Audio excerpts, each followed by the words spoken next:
के ठीक 6:30 बजे थे। सर्दियों की हल्की धुंध रेलवे स्टेशन पर छाई हुई थी। प्लेटफॉर्म पर लगी पीली लाइटें ऐसे चमक रही थी जैसे किसी पुराने शहर की थकी हुई आंखें हों। कहीं चाय की केतली उबल रही थी, कहीं अखबार की सरसराहट थी और कहीं कुली अपनी लाल पगड़ी संभालते हुए आवाज लगा रहे थे, चलो बाबूजी, सामान उठा लो, ट्रेन आने वाली है। इसी प्लेटफॉर्म नंबर 2 के एक कोने में खड़ा था मोहन, मोमोज वाला। मोहन का नाम सुनते ही लोग समझ जाते थे, हाँ वही, जो मोमोज कम देता है और दाम ज्यादा लेता है। मोहन करीब 40 साल का आदमी था। गोलसा पेट, मोटी मूंछें और आंखों में हर वक्त चमक, पैसे की चमक। उसकी मोमोज की गाड़ी दिखने में बड़ी साफ सुथरी थी, लेकिन उसका दिल उतना ही गंदा था जितना प्लेटफॉर्म के पीछे की नाली। मोहन का एक ही उसूल था, ग्राहक बेवकूफ होता है, और जो बेवकूफ को बेवकूफ न बनाए वो खुद बेवकूफ है। आज भी उसने अपनी गाड़ी पर बड़ा सा बोर्ड लगा रखा था, स्पेशल स्टीम मोमोज 10 पीस सिर्फ 50 रुपए। लेकिन हकीकत ये थी कि मोहन 10 की जगह 7 मोमोज ही देता था, और जो पूछ ले उसे ऐसे घूरता जैसे उसकी इज्जत पर हमला हो गया हो। मोहन सुबह से ही हिसाब लगा रहा था। आज शनिवार है, भीड़ ज्यादा होगी, कम से कम 200 प्लेट तो बिक ही जाएंगी। हर प्लेट में 3 मोमोज बचा लूं, मतलब 600 मोमोज सीधे मेरी जेब में। उसके चेहरे पर चालाक मुस्कान फैल गई। उसी समय प्लेटफॉर्म पर ट्रेन की घोषणा हुई, यात्रीगण कृपया ध्यान दें, गाड़ी संख्या 12,458 पटना एक्सप्रेस प्लेटफॉर्म नंबर 2 पर आ रही है।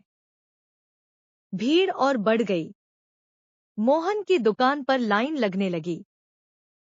इसी भीड़ में उतरा एक आदमी, सूट बूट में, चमड़े का बैग हाथ में, आंखों पर महंगा चश्मा।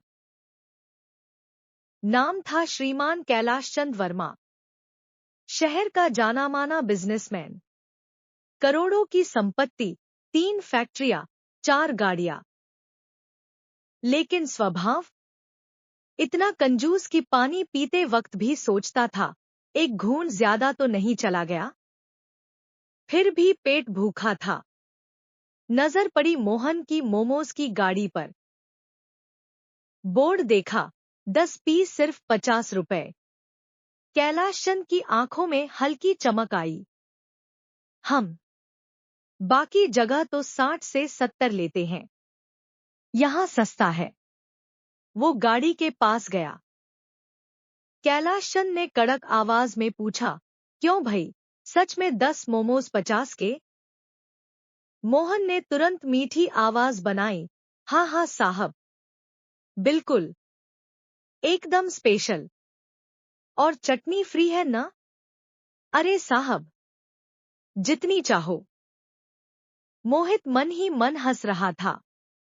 लो आ गया एक और शिकार।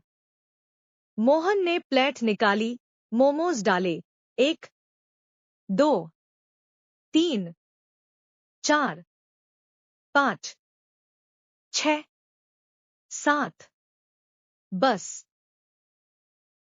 कैलाश चंद ने प्लेट को देखा, फिर मोहन को। ये 7 है। मोहन ने बिना झिझक कहा, साहब, स्टीम में फूल जाते हैं, इसलिए कम दिखते हैं। पास खड़े लोग मुस्कुरा रहे थे। कैलाश चंद समझ गया कि कुछ गड़बड़ है, लेकिन उसका कंजूस दिल बोला, चलो, 3 मोमोज के लिए क्या झगड़ा करना, कहीं और महंगा पड़ जाएगा। उसे 50 रुपए दिए और एक कोने में जाकर बैठ गया। कैलाश चंद ने पहला मोमोज खाया। स्वाद तो ठीक है। दूसरा खाया, तीसरा खाया। अब प्लेट खाली होने लगी। उसके चेहरे पर शिकन आ गई। अरे, इतने जल्दी खत्म? तभी मोहन दूर से बोला, साहब, और चाहिए तो बता देना। कैलाश चंद ने प्लेट को देखा, फिर मन में हिसाब लगाया। अगर फिर 50 दिए तो 100 में सिर्फ 14 मोमोज। बेवकूफी है।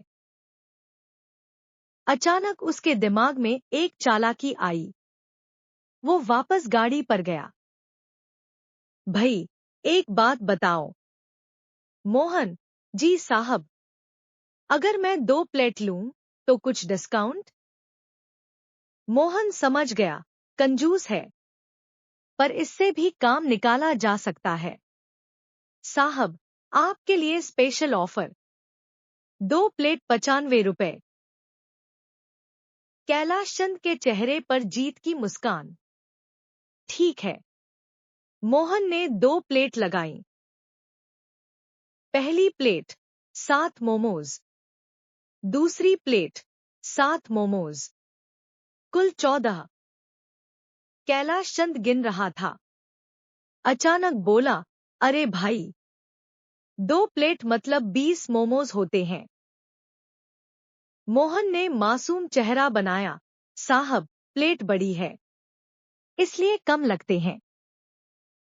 भीड़ में से किसी ने हंसते हुए कहा, भाई साहब, मोमोज नहीं, हवा बेच रहा है। लोग हंस पड़े। कैलाश चंद को पहली बार लगा कि आज सामने वाला उससे भी बड़ा खिलाड़ी है। इसी वक्त ट्रेन का हॉर्न बजा। लेकिन यह सिर्फ शुरुआत थी। पटना एक्सप्रेस प्लेटफॉर्म से निकल चुकी थी। डिब्बों में हल्की हल्की भीड़ थी। मोहन मोमोज वाला भी ट्रेन में चढ़ चुका था। मोमोज, गर्मागरम मोमोज, स्टीम मोमोज। उसी डिब्बे में खिड़की की सीट पर बैठा था कैलाश चंद वर्मा। अरे ये तो वही है। अरे वाह, आज तो इस कंजूस से पूरा हिसाब वसूलूंगा। अरे साहब, फिर मिल गए। ट्रेन में स्पेशल ऑफर है, 8 मोमो सिर्फ 60 रुपए। अभी तो 10 के 50 थे। साहब, ट्रेन में अलग रेट होता है, रेलवे चार्ज, गैस चार्ज, मेहनत चार्ज।